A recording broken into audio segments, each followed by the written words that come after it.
আমাদেরকে আঘাত করেন না, আমাদেরকে দুর্বল করে দিয়েন না। নিরাপদ থাকতে পারবেন না ভিতরে আপনারা। আমি তো বললাম আজকে দাঁড়ান, কে আছেন এই দাওয়াতুল গায়রুল মুসলিমিনের মধ্যে দায়ীদের পিছনে দাঁড়িয়ে রাষ্ট্রের বিরুদ্ধে লড়াই করার জন্য হিম্মত দিয়ে মাঠে নামবেন? কে আছেন? আসেন, আমরা আসবো।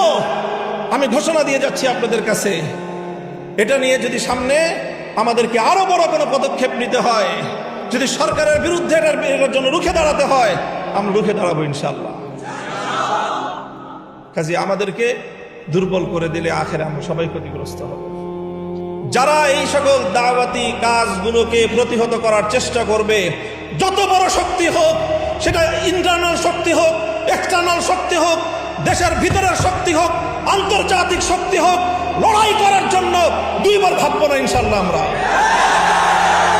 এটাই হলো আমাদের রাজনীতি, এটাই হলো আমাদের রাজনীতি। দাওয়াতের কাজ করবেন, তালিমের কাজ চলবে। মাদ্রাসাগুলো তাদের স্বকীয়তার উপর ভিত্তি করে আকাবির এবং আসলাফদের তর্জ তরিকার উপর তালিম চলবে, তালিমের মেহনত চলবে। কেউ যদি এখানে এসে অবৈধ হস্তক্ষেপ করতে চায়, সেই কালো হাত ভেঙে গুড়িয়ে দেওয়ার জন্য তাদের মোকাবেলায় রাজপথে সিনাটান করিয়ে দেওয়া, সিনাটান করে দাঁড়িয়ে যাওয়া, এটাই হলো আমাদের রাজনীতি। কাজেই আমাদের রাজনীতির যে মূল মাকসাদ, তার অন্যতম একটা মাকসাদ হলো পাহারাদারি করা। আপনি সেই পাহারাদারিকে, আমি আবারও বলছি, আপনি আমাকে দারোয়ানের মর্যাদা দিলেন না চৌকিদারের মর্যাদা দিলেন, না আপনি আমাকে কওমি অঙ্গনের একজন পাহারাদার কুকুর হিসেবে মূল্যায়ন করলেন, সেটা আমার কাছে খুব বেশি বড় বিষয় নয়। তবে জেনে রাখেন, কুকুর হইল আপনাদের এই কাজের পাহারাদারি করার জন্য আমরা দাঁড়িয়ে আছি। আপনি মুনাজারা ইসলাম মুনাজারা করেন, মুনাজারা করেন, আপনারা বাতিলের মোকাবেলায় দালায়েলের বহস করেন, আপনারা আপনাদের মতো করে বহস করে যান। আমরা হয়তো মুনাজারা করব না, বহস করব না, কিন্তু আপনি আহলে হক হয়ে, আপনি উলামায়ে দেওবন্দের একজন মুখপাত্র হয়ে যখন মুনাজারা করবেন, মনে রাখবেন আপনার তাহাফুজের জন্য আপনার পিছনে মামুনুল হক কুকুর হয়ে দাঁড়িয়ে আছে।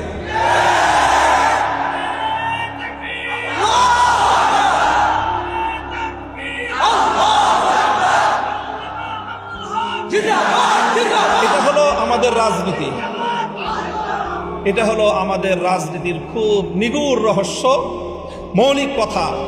কাজেই আমাকে এই রাজনীতি করতে হলে, আমাকে লড়াই করতে হলে, আমাকে কখনো সরকারের বিরুদ্ধে লড়তে হয়, কখনো আমাকে আন্তর্জাতিক শক্তির বিরুদ্ধে লড়তে হয়।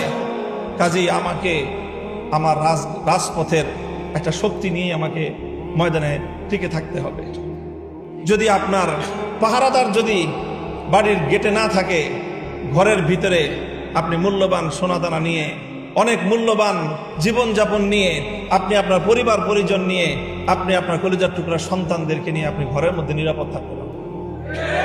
হয়তো আপনার পরিবারের ভিতরে যারা আছেন, ঘরের ভিতরে আপনারা যারা আছেন, তাদের তুলনায় আপনার পাহারাদারের মূল্য অনেক কম হতে পারে, কুকুরটার মূল্য অনেক কম হতে পারে, কিন্তু মনে রাখেন, ওই বাড়িদের দরজায় যদি কুকুরটা না থাকে, ঘরের ভিতরে আপনি নিরাপদ থাকতে পারেন। আমাদেরকে আঘাত করেন না, আমাদেরকে দুর্বল করে দিয়েন না। নিরাপদ থাকতে পারবেন না ভিতরে আপনারা। আমি তো বললাম আজকে দাঁড়ান, কে আছেন এই দাওয়াতুল গায়রুল মুসলিমিনের মধ্যে দায়ীদের পিছনে দাঁড়িয়ে রাষ্ট্রের বিরুদ্ধে লড়াই করার জন্য হিম্মত দিয়ে মাঠে নামবেন? কে আছেন? আসেন, আমরা আসবো। আমি ঘোষণা দিয়ে যাচ্ছি আপনাদের কাছে, এটা নিয়ে যদি সামনে আমাদেরকে আরো বড় কোনো পদক্ষেপ নিতে হয়, যদি সরকারের বিরুদ্ধে এটার জন্য রুখে দাঁড়াতে হয়, আমরা রুখে দাঁড়াবো ইনশাআল্লাহ। কাজে আমাদেরকে দুর্বল করে দিলে আখেরে আমরা সবাই ক্ষতিগ্রস্ত হব। আমার আখেরি কথা, মুহতারাম হাজিরিন, দেখেন এখন একটা রাজনৈতিক বড় ধরনের একটা ইস্যু আছে এখন রাজনীতির। আমাদের বাংলাদেশে, আমাদের এই উপমহাদেশের 250 বছর, 1753 সাল থেকে বা 1757 সাল থেকে আজ 2026 সাল, প্রায় 350 বছরের রাজনীতি। আমাদের আকাবের উলামায়ে কেরামের ত্যাগ, কোরবানি, নজরানা, জিহাদ, অনেক রক্ত, অনেক জীবন, এই অনেক কিছুর বিনিময়ে আমাদের বড়দের একটা বড় অর্জন ছিল, বড় একটা অর্জন ছিল। সেই অর্জন হলো 1947 সালে মুসলমানদের জন্য আলাদা ভূখণ্ড অর্জন। এমন একটা ভূখণ্ড যে ভূখণ্ডে ইসলামী নিজাম হবে, নিজামে ইসলাম, শরীয়তে ইসলাম বাস্তবায়ন হবে। এই অঙ্গীকারের ভিত্তিতে 1947 সালে মুসলমানদের জন্য আলাদা একটা রাষ্ট্রের অভ্যুদয়। এটা হলো আমাদের 350 বছরের আমাদের পূর্বসূরি আকাবের ওলামায়ে কেরামের রাজনৈতিক সর্ববৃহৎ অর্জন। এটা আমার পর্যবেক্ষণ, অন্য কেউ দ্বিমত করতে পারে। সেই 47-এর বিষয় নিয়ে আমাদের মহান দুই আকাবিরের মধ্যে নজরিয়াতি ইখতিলাফ ছিল। হযরত মাদানী রহমতুল্লাহ আলাই তখন ভারতবর্ষ জুড়ে মুসলমানদের নিরাপত্তার স্বার্থে তিনি ওইভাবে দেশটার বিভক্তি চান নাই, এই কথা সব আমরা জানি। কিন্তু যখন দেশ বিভক্ত হয়ে গিয়েছে তখন হযরত মাদানী রহমতুল্লাহ আলাইহির মওকিফ এটাই ছিল যে ঝগড়াঝাটি করে 2 মসজিদ বানানো ঠিক না, কিন্তু যদি মসজিদ 2টা হয়ে যায়, মসজিদ যদি 2টা হয়ে যায় তখন কি করবেন? দোনো মসজিদকে আবাদ করা, দোনো মসজিদের মধ্যে নামাজ কায়েম রাখা, এটাই হলো মুসলমানদের দায়িত্ব। হযরত মাদানী রহমতুল্লাহের কথা এটাই ছিল 47-এর পরে। মুসলমানদের জন্য যখন আলাদা আবাসভূমি হয়ে গেছে, এখন সর্বশক্তি নিয়োগ করে ওই মুসলমানদের দেশে কিভাবে ইসলাম কায়েম করা যায়, কিভাবে নিজামে ইসলাম বাস্তবায়ন করা যায়, সেটাই থানভী রহমতুল্লাহ আলাইহির অনুসারীদেরও মেহনত, সেটা মাদানী রহমতুল্লাহের শাগরিদদের অভিন্ন মেহনত। 47-এর পরে আর কোনো ইখতিলাফ নাই।